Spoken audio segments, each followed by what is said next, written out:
hustle ya hiyo pesa ulienda nayo ngambo kutusu wakina Atuoli. Atuoli alikukosea nini? Kwani Atuoli akiongea ukweli uweze kuwa president wa Kenya unamuita mshenzi ama unamuita foolish? Bwana, tuheshimiane, kampeni yako ikuwe na heshima na usitusu viongozi wetu. Na hiyo ndio kitu ulisema Kalonzo ati amesukuma, mzee amemsukuma nywele kaepa kwa kichwa, Wakamba wetu akaleta shida huko. Kwa hivyo hiyo matusi yako, punguza matusi na ufanye kampeni ya amani, na ukishindwa ukubali mzee Raila Amolo Odinga amekupiga. Na mimi ninasema bila uoga, Ruto akiwa mwanaume kama Raila, Ruto Resign atoke kwa ofisi, kwa sababu Ruto analipwa na serikali pesa. Hata mahali anakaa hiyo nyumba serikali inalipa. Tishu yenye anaendeanga nayo kwa choo serikali ninaweka hiyo tishu. Maji yenye anatumia ni serikali. Magari zake zinamwagwa mafuta na serikali. Maji ya kukunywa ni serikali. Na baada anapiga serikali vita. Sasa Ruto uko wapi? Wakenya, kwa majina yangu naitwa Nuru Malebo Okanga, natoka Kakamega County, Matungu constituency. Mbunge wangu ni Peter Oscar na Burindo. Ni jioni njema ambao nika hapa na waandishi wa habari wa Mutembei. Na ni waandishi wa habari najua wamekuwa wakionewa, lakini wanafanya kazi yao kwa udhabiti. Wamefanya watu sisi kama watu wa chini tumejulikana na tunaendelea kujulikana. So nataka kuongelea vitu mbili ama tatu kuhusu siasa. Nataka kuongea kuleta agenda ya Raila Amolo Odinga na nilete ile agenda ya Ruto, na Wakenya mtachoose nyinyi wenyewe. Muone kwa watu wawili ni nani ako na record mzuri ya kuwa president. Kwanza nitaanza kusema hivi ya kwamba Ruto amekuwa akipinga kila kitu. Hata ukiangalia kuanzia 2020 wakati baba alisema katiba mpya, Ruto alipinga. Na ndio hii katiba imetetea Ruto mpaka amekuwa makamu wa rais. Ile katiba Ruto alipinga imemsaidia, saa hii imempea chance. Anapiga serikali vita na ako bado ndani. Akitoka nje anapiga vita, akiingia ndani ni marafiki. Kwa hivyo nataka nishukuru Raila Amolo Odinga kwa sababu yeye anaonanga kitu mbele. Kisha akishaona mbele anaileta kwa wananchi. Akishaleta kwa wananchi, kisha ako na mpinzani wake Ruto ambaye anajua atakiwa wananchi maisha mazuri, anakuja kupinga. Hii katiba Raila akianzisha mikakati ya katiba 2010 Ruto alipinga, alitembea akipinga zaidi. Na saa hii imemsaidia zaidi, pakubwa imemsaidia. Kwa hivyo ukiendelea kuona mambo yenye Raila amefanyia Wakenya ni mambo mingi. Hata hatustahili kuambiwa tuweke wapi kura. Wewe kura yako patia Raila Amolo Odinga. Ni nini Ruto amekufanyia? Amekuwa akipiga kelele tangu aingie kwa serikali. Ruto amepiga kelele. Na sisi tumechoka na kelele ya Ruto. Maana hatutakaa kwa kelele. Jana nilimuona kwa news akitokea kupinga serikali. Na mimi ninasema bila uoga, Ruto akiwa mwanaume kama Raila, Ruto Resign atoke kwa ofisi. Kwa sababu Ruto analipwa na serikali pesa. Hata mahali anakaa hiyo nyumba serikali inalipa. Tishu yenye anaendeanga nayo kwa choo serikali inaweka hiyo tishu. Maji yenye anatumia ni serikali. Magari zake zinamwagwa mafuta na serikali. Maji ya kukunywa ni serikali. Na baada anapiga serikali vita. Sasa Ruto uko wapi? Tueleze uresign, ukuje uombe kura kama mwananchi wa kawaida. Zile pesa ambazo unalipwa na serikali wachukue wapatie mwananchi wa kawaida tutumie. Bado maaskari uko nao 259 na bado huko Kapedo watu wanakufa. Wewe ukijali hustler, si useme maaskari 159 waende Kapedo wasaidie kule vita zenye ziko wizi wa mifugo. Mbona unanyamazia hiyo maneno na unatembea na security ya kutosha? Ruto, mimi nataka nikuambie mahali tumefika, tusipimane bangi. Tuheshimiane, na wewe utoke kwa serikali uresign, ukuje huku. Na sisi tumechoka kama Wakenya, hatutakula kelele yako. Unatupigia kelele sisi tukilala njaa. Bado Raila anapigwa mawe na unakuja kwa kuomba apology na nia yako ilikuwa aende. My friend, tuheshimiane. Na Raila Amolo Odinga mahali huko, mimi nakuomba wewe ni baba wa taifa. Kwanza mimi nakupenda. Na ninacheka watu wakisema wewe ni kitandawili. Kitandawili yako inakujanga kwa wakati. Na saa hii imefika ulete vitandawili zaidi. Na Ruto anakuita mchawi. Wewe sio mchawi. Wewe ni mcha Mungu na ulibatizwa kwa maji mingi. Tunatambua wewe unapenda Mungu. Raila Amolo Odinga, mimi nakuomba, the fifth president. Wewe ndio unajua maslahi ya wananchi. Wewe ndio unajua maslahi ya Wakenya. Wewe ndio unatupigania. Demokrasi umeleta. Umetetea SK Macharia. Mpaka hao waandishi wa habari hawangeruhusiwa kutuochi venye wanatuochi hivi. Moyo angewamaliza. Lakini ulisimama kidete na ukafungwa na ukatoka ukaenda Russia na ukasomea engineer. Tunakutambua wewe ni mwanaume. Kama ulipitia jela na kama moyo hakukuweza, Ruto ni nani? Who is Ruto in this public of Kenya? Ruto ni nani? Si yeye tu ni mtu wa kawaida, raia kama mimi. Na ndio unaona Israeli inapea Raila ulinzi wa kutosha kwa sababu anatambua baba ni nani. Jacob Raila Amolo Odinga. Nikimalizia nataka niseme hivi. Uhuru Muigai Kenyatta, the sitting president, mheshimiwa ambao tunatambua, mheshimiwa ambaye ameleta handshake, na hii handshake Ruto akapinga. Sasa wewe ukitakia hustle ya maisha mazuri, kwa nini unapinga handshake? Na Uhuru alisema ya kwamba bila Raila Amolo Odinga siwezi fanya kazi. Na pia Raila Amolo Odinga akakubali kwa sababu akajua niko na wafuasi wengi. Na sisi wafuasi wa Raila tukiamua tumeamua. Na si hatu tunajichocha. Tukiamua tumeamua na tunafatanga Raila atupei pesa. Ruto wacha wewe unapeananga pesa ukinunua watu wa kufuata. Sisi Raila hatununuangi na tuko wafuasi wake damu kabisa, ndani na nje. Ndani na nje. Tunakushabikia ndani. Hata Raila ukikuja kwangu, mimi nitalala chini, ulale kwa kitanda. Nitakuheshimu sana. Kwa sababu wewe ni kiongozi ambaye huwezi linganishwa na mtu mwingine. Mimi nitaingia tu chini nilale kwa gunia, wewe ulale kwa kitanda usingizi mnono mpaka asubuhi, na ninajua utafanya mambo mabaya. Utalala kwa hiyo nyumba na heshima yako kwa sababu uko na heshima. Kwa hivyo Raila nakuomba, ukienda kwa election ndio hii imefika na una kampeni na tunajua kitu umeshapewa. Hata wewe na wewe ukiingia kwa serikali, kumbuka wale watu wa chini kabisa. Anza na wa chini. Wacha Ruto anasema ati bottom up. Bottom up anadanganya wananchi wale wajasoma. Hata mimi sijasoma, lakini bottom up najua pesa ati inatoka chini ikipanda juu. Tangu lini tajiri alipe masikini? Tangu lini? Mimi ninafanyanga mjengo na ngojea tajiri anilipe. Silipangi tajiri. Ruto yeye anasema ati tajiri, mimi maskini nilipe tajiri. Mama mboga ndio Mudavadi ulienda na yeye ng'ambo. Si ungebeba watu mahasole ya hiyo pesa ulienda nayo ng'ambo kutusu wakina Atuoli. Atuoli alikukosea nini? Kwani Atuoli akiongea ukweli uweze kuwa president wa Kenya unamuita mshenzi ama unamuita foolish?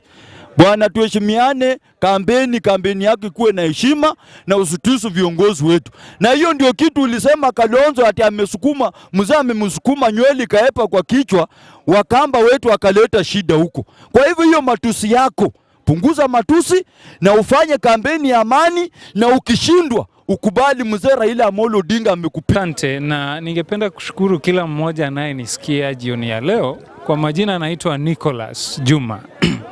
Na pia ningependa niseme ya kwamba mimi ni mfuasi sugu wa Azimio la Umoja, sana sana ODM. Na kuna vitu tatu yenye ningependa niongelee jioni ya leo. Nikianzia who is the right person for the presidency ya 2022. Kisha niende niangalie William Ruto kiundani, kama je anatosha kuwa rais wa Kenya ama atoshi. Kisha nitamalizia mada ya tatu ambayo inaangazia usalama wa Kenya. Sana sana tukiangalia ile kitendo yenye ilifanyika kule Uasin Gishu County ya Soi, mali ndege ya baba ilipasuliwa. Ningependa nianze na mada ya kwanza, who is the right candidate for the presidency of Kenya? Na hii ni swali yenye tumekuwa tukijiuliza mara mingi. And I want to make something very clear to the supporters of William Ruto. I don't deny the facts that you're saying that William Ruto is good for the presidency. But the time is not now. And I'm saying that on these grounds. Shida yenye tuko nayo ya hapa Kenya ni tatu zaidi. Sana sana ni tatu. Na ya kwanza ni umaskini. Number 2, we have joblessness yenye youths. Over 60% of our youths are not employed. Na tena ukiangalia ni corruption. By all standards, William Ruto cannot solve any of these problems that we have. And therefore, I'm calling upon each and every Kenyan mwenye ananisikia na atakaye nisikiza maybe siku zijazo, you should not risk to elect William Ruto as the president of Kenya. And this is why I'm saying that. Hii fallacy yenye tunaambiwa about the bottom up, kwanza mnadanganywa bottom up is an economic model. By all standards, bottom up is not an economic model. Na unisikize kwa makini leo. Bottom up, trickle down, hizo ni njia yenye pesa inatoka mali iko ikifikia wengine. Na nakwambia leo hii uchukue mwizi mwenye anakwambia bottom up, utaniambia ni je, utatrack hii pesa aje imetoka pale juu ikafika kwa mwananchi bila kuibiwa. And I'm telling you, we make any mistake ya kuelect William Ruto as the next president of Kenya, hii nchi itaanguka. Maanake mahali imefika sahi ni kuanguka imebaki. And trust me, kama si hii handshake yenye wengine wanakemea, hii nchi tayari ingekuwa imeanguka. Maanake it took the effort of the one right honorable Raila Amolo Odinga kusaidiana na ndugu yake Uhuru Muigai Kenyatta wajaribu waone ni njia gani they can redeem this nation. Therefore, fellow Kenyans, I'm calling upon each and every person, if you have an agenda for the future of this nation, then you must ignore William Ruto's plea for the next head of the state of the Republic of Kenya. Ukiangalia corruption cases yenye tumekuwa tukiongelea hii Kenya, the force behind it ni William Ruto. Kama president mwenye anataka kuwa president ndio force behind corruption ya hii nchi, je, swali rahisi yenye nakuuliza, akiwa deputy president akona hiyo uwezo, je, akikuwa president hii Kenya itakuwa wapi? Ukiangalia the interactions between Deputy President William Ruto na wenye anaelewana naye, a good example is the President of Uganda, a dictator. And I'm telling you this today, you elect William Ruto, we are going to realize another presidency kama ile ya Moi. And I'm not telling you this just to give Raila Amolo Odinga kura. But I'm telling you this because I know I've studied William Ruto for quite some time, na nimejua ya kwamba this is a dictator. And apart from being a dictator, ni mwizi mwenye hana huruma kwa common mwananchi. Mwenzangu ametoka hapa akawauliza swali rahisi sana. Kama William Ruto anatuhudumia kama watu wa chini, je, niambie mtu wa chini yeyote mwenye ako kwa serikali mwenye alikuwa between 2013 and 2017? Ama je, between 2013 mpaka 2017 Ruto hakuwa anajua wa chini hawa mama mboga, watu wa bodaboda walikuwa hii Kenya? Ama hawakuwa wanapitia maisha magumu? And to tell us today about hii maneno ya energy, he is trying to sound like he is a priest mwenye anajua yeye si part of this deal. Believe me, what we are experiencing today is something that ilifanyika before even 2017. The bad governance that we experience before the election ya 2017 ndo inatukumba leo. When we talk of energy, kuna vitu ilipitishwa kwa bunge, and these things are now haunting us as Kenyans. And therefore, to avoid this mistake tomorrow, I'm calling upon each and every Kenyan mwenye ana wazo nzuri kwa hii inchi, avoid William Samoei Ruto. And if you are a Jubilee supporter and you believe that William Ruto is a good leader, I want to call upon you that the time is not now. There are so many things that we must rectify in the Republic of Kenya so that we have a nation tomorrow. Nikimalizia hiyo, Raila Amolo Odinga, ni kwa nini mi kivyangu ningependa tupe Raila Amolo Odinga kura? Raila Amolo Odinga, tukiangalia hii BBI yenye imeanguka, wengine wanaifanyia utani wakisema William Ruto alisema reggae will stop. And I want to quote one of the musicians mwenye aliimba reggae, alisema you cannot stop reggae, but you can only change the tune. And therefore I'm telling you this today, as much as BBI was shut down at the Supreme Court, it's not going to end there. BBI was a document yenye ilikuwa na wazo nzuri kwa Wakenya. Kwa mfano nikiangalia hapa, youths ni wengi sana. Kuna wenye wako na biashara. Mtu akikupea tax holiday of a whole 7 years, huyu ni mwenye anakuinua ama akuinui. Then someone is coming up to counter that with a bottom up. Unadanganywa ni economic model. Sisi wenyewe kuna wenye hawaelewi hii bottom up ni nini. The same BBI venye amesema mwenzangu hapa, kuna wenye wameenda shule hapa wakatumia hii help loan. Help loan unaanza kulipa, interest inaanza kuaccumulate hata before umalize shule jamani. Manake wanasema for every year kuna ka interest ya 1,000. That is before you clear even your education. After ume clear education, now interest inaenda juu. And someone is coming with a document that will help each and every beneficiary wa help. Unakaa miaka 4 kabla uanze kulipa hii help na hakuna interest yenye inakuja juu. So therefore Kenyans, we need to be visionary in this. I know Raila might have wronged someone here and there, but we have to put this state in front of each and everyone. Kabla ufanye uamuzi this 2022 election, sit back, angalia vizuri ujue ya kwamba if you do something today, it's affecting your future through your kids wenye watakuja kesho. Na nafika mahali, I'll be a bit off with this statement. Nafika mahali najiuliza hawa wafuasi wa UDA, are they people who cannot give birth to an extent that wanajitakia leo, they don't even look into the future?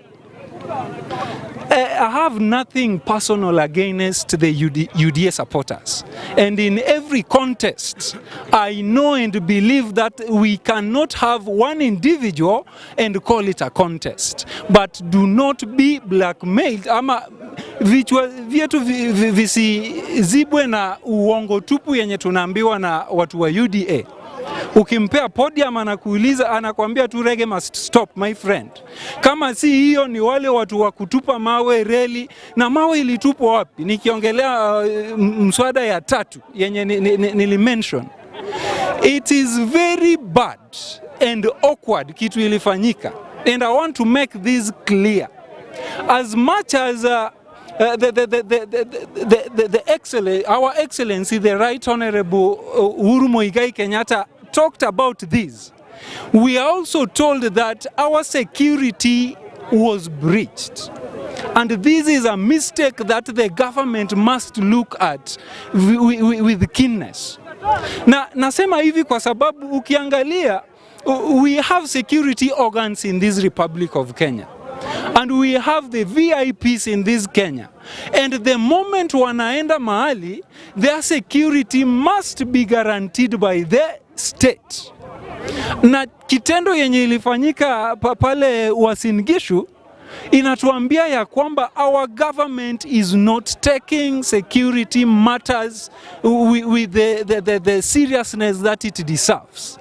Because for one, did you know that in a case, now suppose hii kitu yenye ilifanyika ifanyike after IEBC imerodhesha wenye wanawania kiti ya president hii Kenya.